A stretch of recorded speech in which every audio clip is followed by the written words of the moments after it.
Assalamualaikum warahmatullahi wabarakatuh.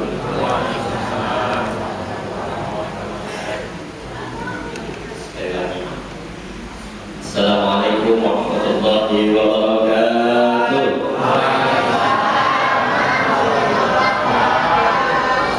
Allahu Akbar. Alhamdulillah. Alhamdulillahilladzi anzal Qur'ana hudan linnas wa bayyinatin minal huda wal furqan. Asyhadu an la ilaha illallah alladzi akhrajan nas minaz zulumati ilan nur wa kadzalika ila siratal mustaqim. Wa asyhadu anna Muhammadan abduhu wa rasuluhu al-mab'uts rahmatan lil alamin al-mursal wa huwa nabiyullah Muhammad sallallahu alaihi wa alihi wasallam. Amma ba'd. Puji syukur kami panjatkan kepada Allah Subhanahu wa taala yang mana pada malam hari yang mubarak ini kita masih diberikan Allah nikmat kesehatan dan kesempatan sehingga kita masih mampu menjalankan rutinitas kita sebagai umat muslim, yaitu melaksanakan qiyamul lail. Salah satunya adalah salat tarawih dan witir yang merupakan runutan dari salat isya yang baru saja kita laksanakan secara berjamaah. Bapak-bapak dan insyaallah dimuliakan Allah. Yang saya hormati Ketua Masjid Al-Wahab serta yang pengurusnya, pemerintah setempat, muka adat, ada ulama, para senior kami, para kiai, ibu-ibu majelis taklim, adik-adik, semuanya alhamdulillah semuanya tidak saya sebutkan satu-satu insyaallah dalam lindungan Allah Subhanahu wa taala. Itu semuanya dari mungkin masih ada dengan pada kesempatan yang mulia ini tentunya adalah bersama-sama kita selalu mengingat kisah Rasulullah Shallallahu Alaihi Wasallam. Malam ini malam yang akur, bahasa kita malam yang akurnya, malam ke-17, malam di mana insyaallah Al-Qur'anul Karim diturunkan Allah wahyu yang pertama kepada Rasulullah Shallallahu Alaihi Wasallam, dan ini akur bertanggal, akur pemerintah, akur juga yang para ahli ulama. InsyaAllah juga ianya akan sesuai juga belum pada saat main titik-titik. Amin kan Bu? Maksudnya apa ya? Dan yang duluan yang ketiga mudah-mudahan. Keakuran ini kita berpuasa tentang nuzul Quran. Aku tadi benar-benar kakanda kami Ustaz Abu Soleh Yudham dari Hasan Setiap tidak mau, dan kami balik naik mengantar jamaah kami yang mau pulang Ramadan seperti sholat di Masjid Nabawi balik. Masih tadi ingat suatu Ustaz Abu Soleh tadi muridnya loh Imam Masjid Nabawi suara. Nah ini karena fadilah Quran. Qala Rasulullah sallallahu alaihi wasallam, khairukum man ta'allama al-Qur'an wa 'allama. Sebaik-baik kalian adalah orang yang belajar Al-Qur'an dan kemudian mengajarkannya. Sebaik-baik kalian adalah orang yang belajar Al-Qur'an kemudian setelah tahu dan paham ajarkan tentang Al-Qur'an itu. Yang pertama yang harus diajarkan sebenarnya untuk mengingatkan kita semuanya how to read, bagaimana cara membacanya sesuai dengan perintah yang pertama, yaitu dalam surat Al-Alaq. A'udzubillahi minasyaitonirrajim. Bismillahirrahmanirrahim. Iqra, dan Iqra baca. Artinya dari bahasa kecil itu arti Iqra itu bacalah. Yang pertama kali diperintahkan Allah tentang Al-Quran kepada Rasulullah agar membacanya. Tapi masalahnya ibu-ibu, mama-mama yang ada dalam masjid ini, sudah berapa dasawarsa umur kita yang diberikan dan dititipkan Allah tentang pemahaman kita tentang bacaan Al-Quran kita masing-masing. Ini masalah urgent, ini masalah penting yang mesti dibaca. Yang pertama secara harfiah, makharijul huruf. Kadang-kadang berdenging di cuping, bertentak di telinga, berdenyut di hati, sakit di jantung. Kapan kita tarik dengan korek yang salah membaca Quran? Muka aku, alhamdulillah, subhanallah. Dan diragukan lagi. Makharijul huruf, tajwidnya, variasinya kalau ke Abu Soleh, aku dari itu kejar ya. Cuma yang paling penting, panjang atau pendeknya, cengkok dengan tidak, yang penting awalnya adalah makharijul huruf yang benar. Mana beda antara A dengan R? Mana K dengan O? Mana kiri dengan tiadi, jemur huruf. Budak-budak TPA mana yang mengaji A, ba, mana? Lumpul huruf dan keluar. Yang mana huruf ba, yang mana huruf jim, yang mana huruf sod, mim, tahunya mana, wa. Dulu masih bagi zaman turutan ngajinya benar-benar diici, salah dikit sempatnya dikiai sampai berkembangan. Alif dasar A, bawah I, dapat U, belum masuk tasdid. Alif dua di atas A, alif dua di bawah in, alif dua di depan un, an, in, un. Maknanya seterabas bu. An, in, un, san, sin, sun. Huruf apa itu? Yang jelas an itu pernah baca lincah. Makanya skripsi kemarin judulnya bagaimana cara mengajar mengaji yang benar dengan dua metode sekaligus, Iqra dan urutan digabungkan. Kira-kira apa? Cuma kadang-kadang guru ngaji lah khas suka lihat bapak baik ketik nak menunjuk ini duit sumpah suka pada kami dari malam tak sini. Umat bapak yang mau ngajar ngaji, nak ajar ngaji ajar guru ngaji, menunjuk aja duit 10.000 sebulan lagi dia enggak, masya Allah. Apalagi tak kasih jadi guru-guru di sekolah cubit kurir ikan dikit masuk jadi umat dia tahu ngajaran fisika. Nah ini masya Allah. Kembali kita kepada nuzulul Quran. Iqra, bacalah. Yang pertama adalah membaca secara harfiah. Yang kedua membaca secara maknawi.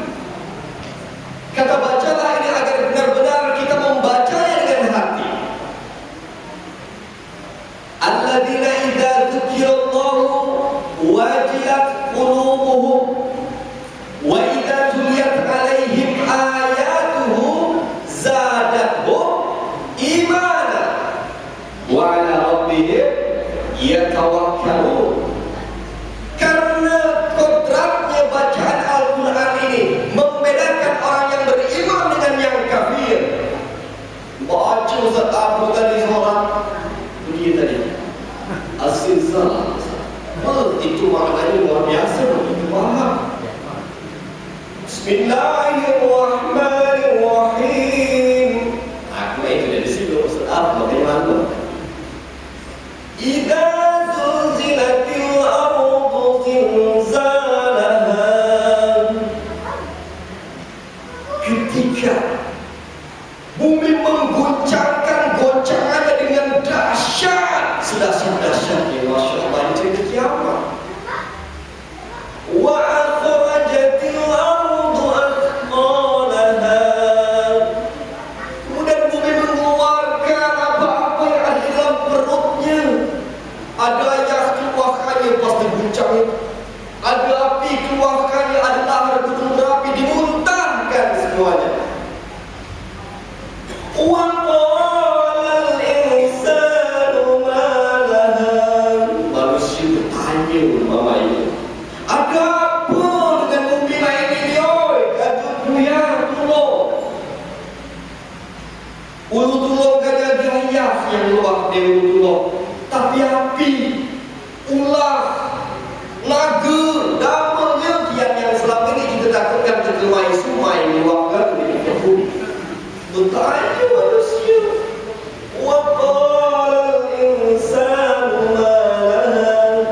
hitungnya. Selama ini berapa banyak dia berinfak bersedekah di masjid, walaupun tiap Jumatan cuma 1000. Saat itu juga Allah mengkalkulasikannya.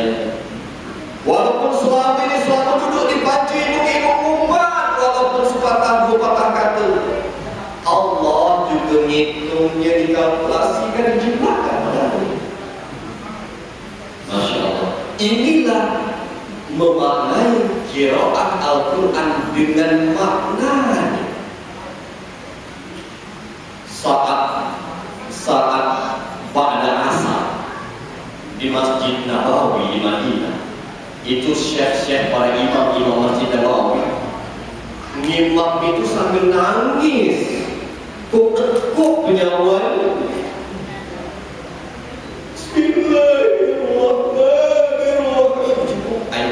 Saya aku sering menangis dia.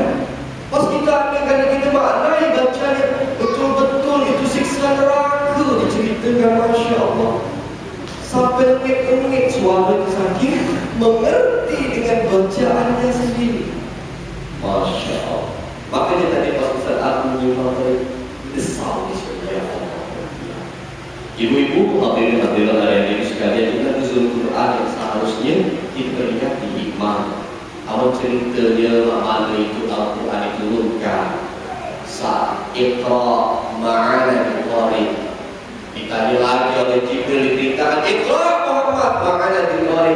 Dulu pelajaran kelas 1 SD beragam bulan-bulannya sampai Rasulullah pun menggigil dan akhirnya mulai diselimuti oleh Siti Khadijah. Turun lagi perintah Allah, ya ayyuhal mudaththir qum fa'anzir wasiyabaka al-tahir, dan seterusnya hingga akhir ayat. Wahai orang yang berselimut, yang menggigil, bangun dan bertakbirlah dengan sholat kepada Allah dan seterusnya. Cuma yang paling penting adalah nuzulul Quran, turunnya Al-Quran, seperti dijelaskan dalam surat Al-Quran. A'udzubillahi minasyaitonirrajim. Bismillahirrahmanirrahim.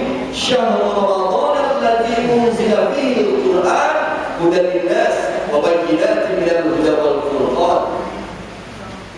Bulan Ramadan adalah bulan yang terpilih, di mana terpilihnya bulan Ramadan ini untuk diturunkannya Al-Quran. Untuk apa? Hudan linnas, sebagai petunjuk bagi seluruh manusia. Ingat, petunjuk bukan umat Islamiyah. Di sini dia dijelaskan hudan lil muslimin, hudan linnas. Nak Nasrani, Yahudi, kafir, dek kasih agama yang namanya dia masih golongan agamanya dia itu juga manusia, maka Al-Quran adalah pedoman hidupnya. Apalagi kita yang memang kitab suci kita adalah Al-Quran. Banyak jemaah mengatasnamakan Al-Quran ini pesaka. Saking pusakanya dilihat dia pakai kain hitam, pakai kain putih, bunyi gaya pucuk paku. Pusaka 4-5 tahun lepas itu kan kapal kidai 3 sepiak tadi, sepiak dia makan tikus. Kalau dulu pas melilit pakai kain putih tadi, lepas itu dia goreng balut. Jadi pas 5 tahun dia awasi Al-Quran pusaka ini tadi, berarti kan sepiak dia nak duduk tikus. Ada lagi Al-Quran dijadikan tangkal iblis, digulung-gulung di semua pokok, dibunyikan dalam lubang angin. Oh, maka iblis dia masuk rumah. Ada lagi yang dililit pakai kain, campurkan pucuk pintu atau lawang agung bahasa kami juga. Maka sihir, santet dia masuk. Masih masuk. Karena iblis itu tidak takut dengan Al-Qurannya, tapi takut dengan orang yang melantunkan ayat-ayat Al-Quran dan sekaligus memahami bacaan Al-Quran. Ada sebuah kisah Bapak Ibu hadirin sekalian. Saat itu di dalam masjid itu ada 2 jemaah yang lagi di depan imam, sikoknya lagi sungguh kayak hidup ngekok, baca ngekok, sikok lagi dalam sembahyang. Ada iblis mondar-mandir di depan lawang masjid, mondar-mandir iblis ini. Asal masuk dari Rasulullah tak masuk. Itulah Rasulullah beda kita dibaca untuk iblis kita tahu.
Ibarat bagi kita semuanya tentang memahami Al-Quranul Karim. Al-Quran banyak namanya. Al-Quran artinya baca.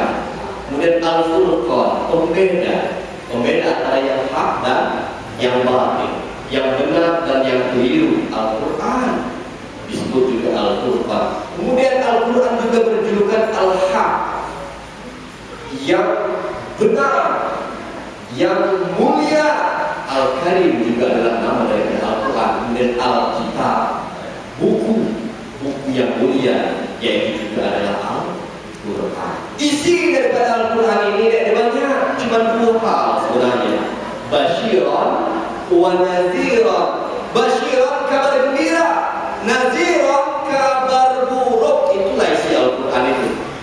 Kabar gembira untuk siapa? Kabar gembira untuk orang-orang mukmin yang bertakwa. Ganjaran bersama bertakwa, derajatnya tinggi, diangkat Allah, masuk surga, dapat nikmat, diampuni siksa kubur dan sebagainya. Kabar buruknya adalah ancaman bagi orang-orang yang mendustakan ayat-ayat Allah. Lah dikatakan ustaz masih lah diajar dilupus masih nak bingkong, cemodang ceramah tidak itu juga. Di sini dia kata di Melayu. Bapak Ibu hadirin insyaallah dimuliakan Allah Subhanahu wa taala. Kami pihak juga sebenarnya pengurus masjid Allah ini undang karena memang ibu-ibu para hadirin itu terkenal. Aku lebih mengenal di sini sosok kakak-kakak senior-senior. Ustaz Zaini, Pak ini Korik, Ustaz Abu Soleh, Mas. Kemudian ada guru hamba dari Pak Karno, ada suami ibu. Mana ada ya? Tidak. Nah ini dulu para wali kelas waktu SMP.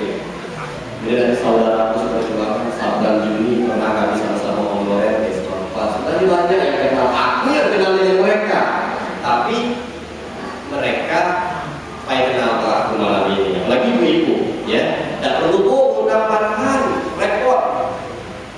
Kalau udah diajukan tausiah, repot nak menjual duit, nak menjual makan. Dia sebenarnya aku udah nak makan, aku udah nak duit.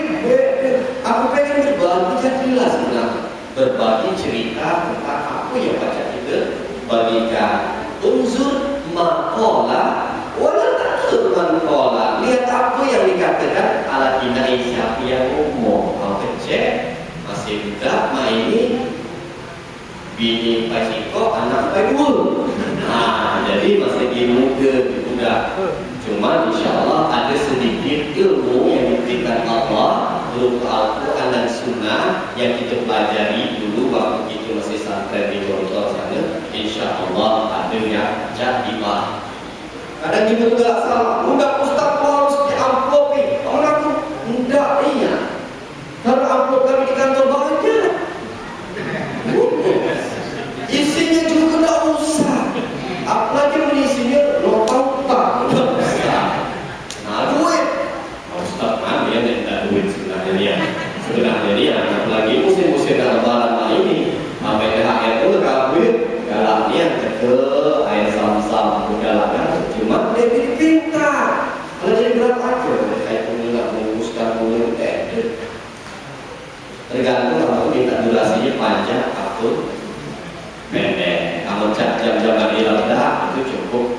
Terima kasih. Ya, bila mana masuk ke sahur jiwa tadi, wah itu makanya pak baca 3 tahun undangannya. Nah, Bapak Ibu hadirin dulu insyaallah dimuliakan Allah Subhanahu wa taala. Lanjut apa jadi lah? Lanjut dikit lagi. Selanjutnya Al-Quranul Karim diturunkan adalah sebagai pedoman hidup kita.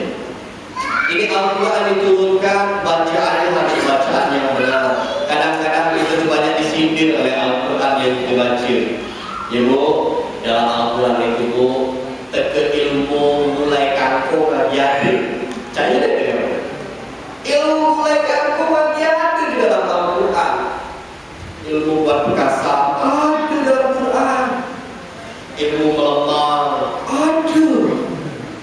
ilmu buat S2 kumpulan. Aduh, banyak kadang-kadang kita berpikir itu tulis itu afala ta'qilun, afala tatafakkarun, afala ta'lamun dan sebagainya. Di ujung-ujung akhirnya kan tidak berpikir.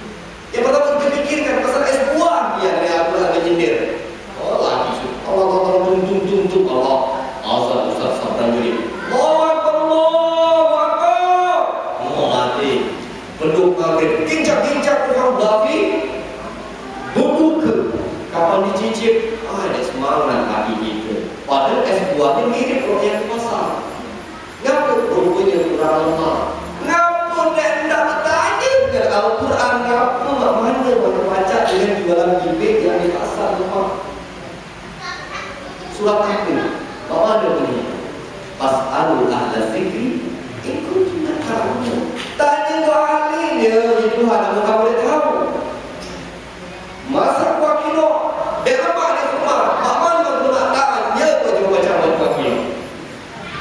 Memang dengan tuangkan kilo ke dalam wali dengan Al-Quran. Cuma secara global Al-Quran mengajarkan itu. Ya, Allah sendiri itu cuma tahu. Tanya ke ahlinya kalau kamu tidak ngerti, tidak paham. Al-Quran itu banyak cuma ngambil apa di Al-Quran. Maka kita mulai tinggalkan tradisi itu. Kapan ada anak kerja, mulai nama-nama marah, nama-nama petani, nama-nama Jerman, Alfredo, Obregas, Rojo. Wah, nama tidak ada lagi. Kalau Muhammad Hasan Hussein, nama Bakri. Dia dipakai lagi. Padahal adalah nama-nama dari Al-Quran salah. Dan segala-gala dalam Al-Quran itu baca dia jadikan apa? Ada kajian di Tangerang.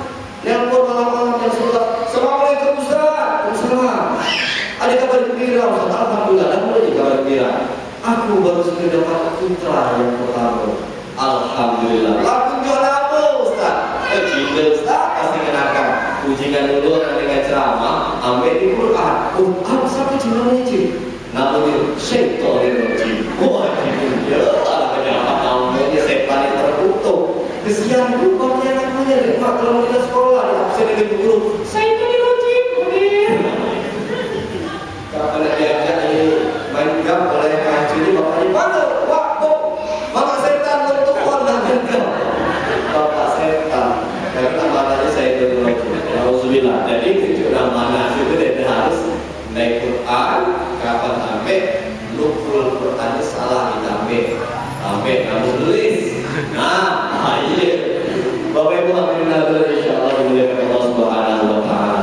Al-Quran mengajari kita bersama-sama. Banyak hal yang bisa kita pergi dalam Al-Quran. Wa'tasimu bihablillahi jami'an wa la tafarraqu. Berpegang teguh kepada dari Allah secara berjamaah dan janganlah kalian bercerai-berai. Benar tadi, kami mari sembahyang di masjid itu terawihnya negatif kuno. Malam ini tak ada kuno. Malah jadi ribut. Subuh maktulah kuno, sembahyang Jumat maktulah kuno. Ada yang mau tongkat, jamaahnya kamu. Ngapur kamu? Khotib tidak engkau. Berlafi. Ada pula dan sembahyang Jumat enggak boleh lagi yang bertongkat. Oh, sembahyang. Allah jadi ribut. Yang paling penting adalah iman dan takwa ada di hati dan harus selalu dijaga agar senantiasa menjadikan diri kita orang-orang yang senantiasa beriman dan bertakwa kepada Allah Subhanahu wa taala serta mengamalkan dengan semaksimal mungkin sunnah-sunnah Rasulullah sallallahu alaihi wasallam. Terakhir yang ingin saya sampaikan, ada 3 dosa besar yang akan kita bandingkan ampunannya. Ibu-ibu mesti dengar ini. Yang pertama, dosa syirik. Syirik ini menduakan Allah. Pakai cincin spiritus, kuncinya ada kekuatan gaib, itulah syirik. Pakai jimat untuk tambah ganteng dan dipercayakan diri Tuhan, itu juga sudah syirik. Amun aku ganteng memang dilahir dan pakai jimat-jimatan. Ibu-ibu tak cantik masak susu, makido macam aku ni susu tutup di sini. Tak usah, itu juga adalah syirik. Macam-macam bentuk syirik. Cuma menjadi persoalan dan pertanyaan, apakah dosa syirik ini bisa diampuni oleh Allah? Jawabannya bisa. Ketika orang yang melakukan dosa syirik ini benar-benar bertaubat kepada Allah Subhanahu wa Ta'ala. Yang kedua, dosa zina. Zina juga adalah dosa besar. Cuma menjadi pertanyaannya, apakah dosa zina bisa diampuni oleh Allah? Bisa. Kalau orang yang pelakunya ini benar-benar bertaubat kepada Allah Subhanahu wa Ta'ala, taubatan nasuha, insyaallah dia taubatnya taubatan nasuha dan diampuni oleh Allah. Cuma dosa yang ketiga menjadi masalah. Kayaknya sepele, tetapi ternyata dosanya dosa besar, yaitu dosa riba alias ngumpat. Ini biasanya gaji bapak-bapak pelakunya, ibu-ibu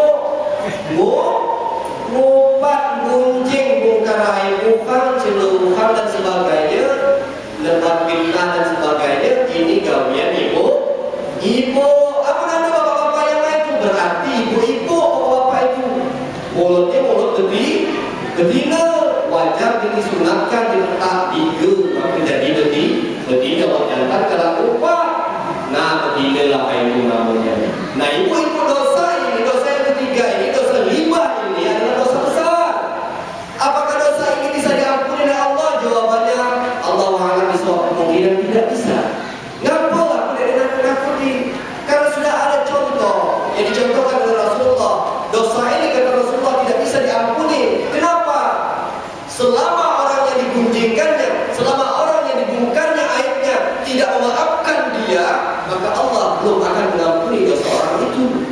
Bayangkan yang kita ribakan itu meninggal, sempat diberi maaf selamanya sampai akhir hayat, sampai dunia ini pun dibinasakan oleh Allah. Dosa itu tetap akan mengikuti kita sampai yaumul mahsyar. Dosa riba, dosa gunjing, dosa lupa. Kadang-kadang begitu kita minta maaf. Woi kakak, aku minta maaf yang bukan kamu lakukan, yang mengumpulkan kamu, mami. Cuma aku tidak sekarang, malam tidak sembuh. Aku minta maaf. Kalau aku tidak sempat lagi minta maaf, dijawab oleh mamam kita. Maaf, aku maafkannya dengan. Tapi di hatinya masih ada terbetik luka yang belum bisa berobat. Agar kiranya senantiasa menjadi perhatian kita. Mudah-mudahan dengan kesempatan yang mulia ini bersama-sama bermuhasabah menjalankan perintah Allah yang termaktub dalam Al-Quran sedikit demi sedikit. Yang belum baca ngaji, belajar ngaji. Apakah harus budak yang belajar ngaji? Ibu-ibu majelis taklim, kanya gawi di majelis taklim itu membaca Quran sambil dicaklim. Ini kadang-kadang aku protes. Ibu-ibu kalau majelis takliman, ayo sebagai penyasin dipimpin oleh ibu si A, tahlil dipimpin oleh ibu si A, ngaji Al-Quran oleh ibu si A, yang lainnya ngadeng. Bikin susah. Aduh yang lain nanti mendingan datangkan ustaz dulu ngaji, salam soleh datang saja. Bergilir belajar PPA, benahi bacaan siko-siko, maka jauh-jauh dikajuin di mana, buat baca ngaji.